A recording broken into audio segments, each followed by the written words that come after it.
কেমন হবে মৃত্যু পরবর্তী জীবন? মৃত্যুর পর থেকে কিয়ামত পর্যন্ত সময়টুকু মানুষ কবর তথা সমাধিস্থলে অবস্থান করবে। ইসলামী শরীয়তের পরিভাষায় এই সময়কালকে বারজাখ বলা হয়।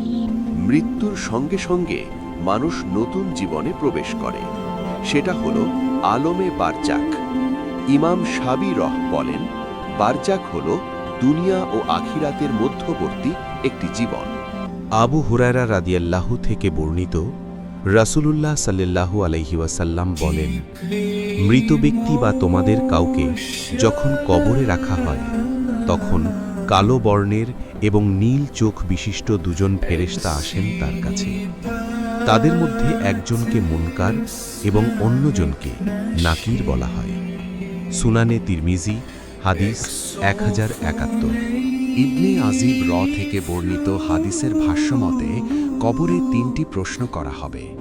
তা হল, তোমার প্রতিপালক কে? তোমার দ্বীন বা ধর্ম কি? তোমার নবী কে? সুনানে তিরমিজি, হাদিস নম্বর 3120। প্রশ্নের উত্তরে মুমিন ব্যক্তি বলবে, আমার প্রতিপালক আল্লাহ, আমার ধর্ম ইসলাম, আর তিনি হলেন আমাদের মাঝে প্রেরিত রাসূল মুহাম্মদ।